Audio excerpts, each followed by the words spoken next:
When I found out I was pregnant, I couldn't believe it. I felt like I was floating on air, the happiest woman in the world. For so long, Charles and I had dreamed about having a child. We had tried for what felt like forever, hoping for this special moment. And now, it was finally happening. I was carrying our baby, the little one we had both longed for. Charles was over the moon when I told him. His eyes lit up, and he lifted me up off the ground, spinning me around in excitement. I couldn't stop smiling. It felt like everything was falling into place. The house suddenly seemed brighter, the air fresher, and the world felt so full of possibilities. He placed his hand on my growing belly and whispered, "I'm so proud of you, and I'm so excited to become a father. We are going to be the best parents. I'll always take care of you, no matter what." His words made my heart swell with love. I could see in his eyes that he meant every word. He promised he would be there for me and our baby through everything, through the sleepless nights, the changes, the challenges, and all the joys that would come with being parents.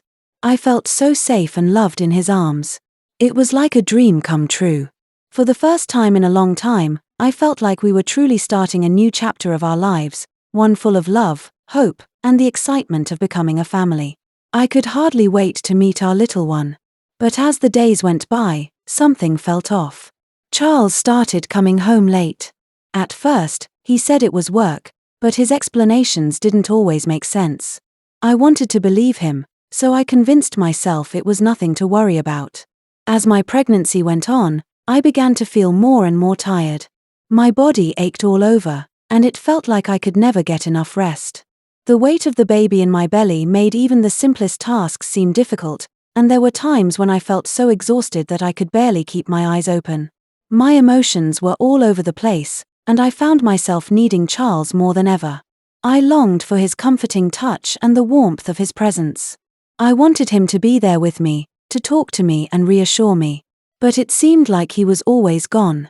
Most days, he came home late, and when he did, he was quiet and tired. He barely spoke, and when he did, it was just small talk. It was like a wall had been built between us. I missed the closeness we used to share, the laughter, the long talks we'd have about our dreams for the future.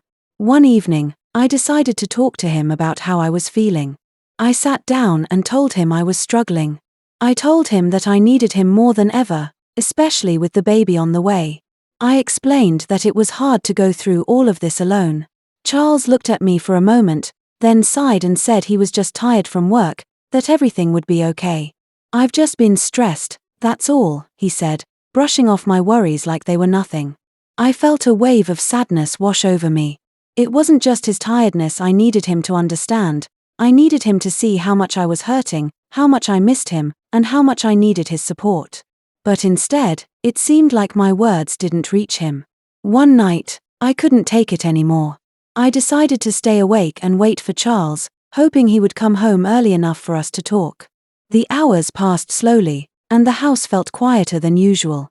I sat on the couch, staring at the clock, feeling anxious and unsure. Why was he taking so long? I kept telling myself it was nothing, but deep down, I knew something was wrong. Finally, after midnight, I heard the sound of keys at the door. The door creaked open, and Charles stepped inside.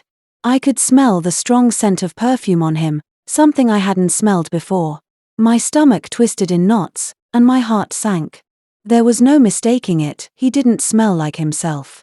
I stood up slowly, trying to control the anger and sadness that rushed over me. I took a deep breath and asked, "Where have you been, Charles?" He seemed a bit surprised by the question but quickly tried to act normal. "I just met up with some old friends," he said casually, brushing past me to put his coat away. But something in his voice didn't sit right. He was too calm, too dismissive. It felt like he was lying to me. My heart raced, and my mind began to swirl with questions. Why the perfume? Why was he home so late? Who were these old friends? My gut told me this was no ordinary night out, and that's when I realized I was starting to lose him. The following week, I had my routine checkup at the doctor's office. I had been looking forward to it, hoping to hear that everything was going well with the baby. I wanted Charles to come with me, to share the excitement of hearing our little one's heartbeat and to be there for the appointment. I thought it would be a special moment for us. But as usual, Charles promised he would come, only to cancel at the last minute. "I have an important meeting I can't miss," he said over the phone, sounding distant. I was disappointed, but I tried to stay positive. He had been busy with work, after all. Still, as I walked into the clinic alone, I felt a wave of loneliness wash over me. It wasn't just that I was by myself, it felt like I was missing something deeper, something that had been slipping away between us for a while now. The checkup itself went smoothly. The doctor told me everything looked good, and the baby was growing well. Hearing those words brought me some comfort, and I felt a brief sense of relief. But as I left the clinic and walked out into the bright afternoon, I couldn't shake the feeling that something was off. It wasn't just the loneliness I had felt in the waiting room. There was a weight in my chest, a nagging feeling that things weren't right in my marriage. Charles wasn't the same. We weren't the same. I tried to ignore it, to push the thoughts away, but deep down, I knew something had changed. One afternoon, I was cleaning the house when Charles's phone buzzed on the kitchen counter. It was a message from someone named Lisa. My hands trembled as I opened it. The message read, "I can't wait to see you again. When are you coming over?" I felt like the ground had been ripped from beneath me. I waited for Charles to come home that evening and confronted him. At first, he denied everything, but when I showed him the message, he admitted that Lisa was someone he had been seeing for a few months. I couldn't believe what I was hearing. My heart felt like it had stopped beating, and my mind was spinning. Here I was, pregnant with his child, and he had the nerve to cheat on me. It felt like the world around me was collapsing. I couldn't hold it in anymore. Anger, hurt, and disbelief all mixed together inside me, and I screamed at him. "How could you do this to me, Charles? How could you betray me like this when I'm carrying your baby?" His face went pale, and for a moment, he didn't know what to say. Then, he tried to defend himself, his words coming out quickly, as if he was scrambling for an excuse. "It wasn't serious, okay? It was just a mistake. I love you, I really do." But his words didn't reach me. They felt empty, like they were coming from a stranger, not the man I had trusted with everything. How could he say he loved me when he had gone behind my back? How could he call it a mistake when it had been his choice, his actions? I stared at him, my chest tight with emotion, and all I could think was that his promises meant nothing anymore. The love I thought we had felt so far away, like a distant memory. His words couldn't fix what he had broken, and the pain of his betrayal was like a heavy weight that I couldn't escape. I cried myself to sleep that night, wondering what I had done to deserve this betrayal. The next morning, Charles tried to act like nothing had happened. He cooked breakfast and asked me how I was feeling. I stared at him in disbelief. "How do you think I feel, Charles? You cheated on me while I'm carrying your child," I yelled. He didn't say much, only that he was sorry and that he'd end things with Lisa. But I didn't believe him. I decided to call Lisa when he wasn't around. I needed to hear from her what was going on. When she answered, her tone was casual, as if she didn't know who I was. I introduced myself as Charles's wife, and there was a long silence on the other end. Then she said something that shook me to my core. "I didn't know you were pregnant. He told me you two were having problems and were thinking of separating." Lisa and I talked for what felt like hours, though it was probably only about an hour. Every word she said made my heart sink deeper into my chest. She told me that Charles had been spending nights at her place, and worse, that they had been talking about a future together. A future. The words felt like poison in my ears. I couldn't believe it. I felt so sick, like the world was spinning around me and I was standing still in the middle of it all. I ended the call quickly, my hands shaking as I held the phone. Every part of me wanted to cry, to scream, but I couldn't let him see how much this was tearing me apart. I took a deep breath, trying to steady myself, and then I went straight to confront Charles. This time, there was no denying it. I needed to hear the truth from him, no matter how much it hurt. When I confronted him, he didn't try to hide it. His face looked tired, and for the first time in weeks, I saw guilt in his eyes. He admitted everything, how he had been with Lisa, how he had been lying to me, and how he was confused about what he wanted. "I just don't know anymore," he said, his voice low. I was stunned. Confused. He didn't know what he wanted. How could he say that to me, when I had been nothing but faithful, nothing but there for him through everything? The man I loved, the man I had given my heart to, had been so selfish, so careless with my love. I couldn't understand it.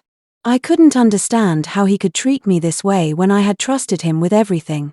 The pain in my chest was overwhelming, and I could feel the tears building up, but I refused to let them fall. Weeks passed, and I focused on my pregnancy. I started going to therapy to deal with the pain, but every time I looked at Charles, I felt a mix of anger and sadness. He said he had ended things with Lisa, but I wasn't sure if I could trust him. One day, I overheard him on the phone, speaking in hushed tones. I couldn't make out what he was saying, but I knew it was her. That night, I decided to follow him. When he said he was going out to meet a friend, I waited until he left and then took a taxi to follow his car. He drove to an apartment complex and went inside. I waited outside for over an hour before he came out. He wasn't alone. Lisa was with him, and they were holding hands. I felt my world crumble. I called out his name, and he froze. Lisa looked shocked, but Charles didn't say a word. I asked him how he could do this to me and our unborn child. He tried to explain, but I didn't want to hear it. I walked away, tears streaming down my face. Over the next few days, I didn't speak to Charles. He tried to apologize, but I ignored him. Then, one evening, he dropped a bombshell: Lisa was pregnant. I felt like someone had punched me in the stomach. Not only had he betrayed me, but now he was having a child with another woman. I packed my bags and went to stay with my sister. I needed time to think. Charles begged me to stay, saying he wanted to fix things, but I couldn't stay in a house filled with lies and pain. At my sister's place, I finally felt a sense of peace. She supported me and reminded me of my strength. Months passed, and I gave birth to a beautiful baby girl. Charles was there at the hospital, but I didn't let him hold her. I wasn't ready to forgive him, and I didn't know if I ever would. Meanwhile, things only got messier. Lisa had given birth to a baby boy, and I couldn't help but feel like everything was spinning out of control. It felt like my whole world had been turned upside down, and now there was this child, a constant reminder of Charles' betrayal. I wanted no part of it. I couldn't understand how everything had become so complicated, and I just wanted to move on, to find peace again. But Charles, as if nothing had changed, kept trying to stay involved in our lives. He showed up at our door unannounced, bringing gifts for our daughter, acting as if he could just step back into our lives like nothing had happened. He wanted to be a part of our daughter's life, but every time I saw him, I felt nothing but anger and hurt. I had to make it clear to him, once and for all, that our relationship was over. "Charles, I don't want you here. We're done," I said firmly, looking him in the eye. My voice was steady, but inside, I was shaking. I could see the confusion in his eyes, but I wasn't going to let him back in. There was nothing left between us. Not after everything he had done. It didn't matter how many gifts he brought, or how many times he showed up at our door, our family was broken, and there was no fixing it. Lisa reached out to me.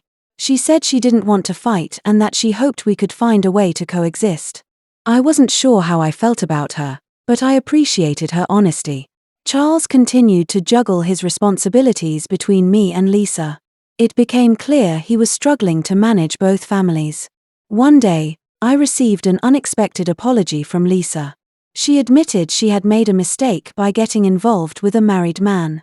I started focusing on myself and my daughter. I enrolled in a course and began rebuilding my life. Charles tried to win me back, but I stood firm. I told him I deserved better and that my daughter deserved a father who respected her mother. After everything that had happened, Lisa decided to move away. It was like she was leaving Charles to face the consequences of his own actions. I didn't know how she felt about it, but to me, it felt like a relief. She was no longer a part of the mess, and Charles was left to handle the chaos he had created. As for me, I found strength I never knew I had. It wasn't easy, but I somehow managed to pick up the pieces of my life. I focused on my daughter, on building a new life for both of us. I started to regain a sense of peace that had been lost for so long. I realized I didn't need anyone to complete me, I was enough. I was stronger than I thought, And every day I felt myself growing more confident, more capable of handling whatever life threw my way. Charles, of course, continued to try to be involved in our daughter's life. He showed up for her birthdays and school events, bringing her gifts and trying to play the part of a father. But as much as I tried to remain civil for our daughter's sake, our relationship remained strictly co-parental. There was no more love between us, just a shared responsibility to raise our child as best as we could. Through all of this, I learned the most important lesson: forgiveness. At first, I didn't think I could ever forgive him for what he had done. But I came to realize that forgiveness wasn't about him.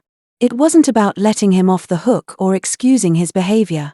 It was for me, for my own peace of mind. Forgiving him didn't mean I had to forget, it meant I could let go of the anger and the hurt that had been weighing me down. Looking back now, I see that the pain, though overwhelming at the time, had made me stronger. It had shaped me into a woman who could stand tall despite everything that had happened. And I vowed, more than anything, to teach my daughter the importance of self-respect. I would teach her to never settle for less than she deserved, to always know her worth, and to never allow anyone to make her feel small. Because if there was one thing I had learned, it was that no one could take away your strength unless you let them.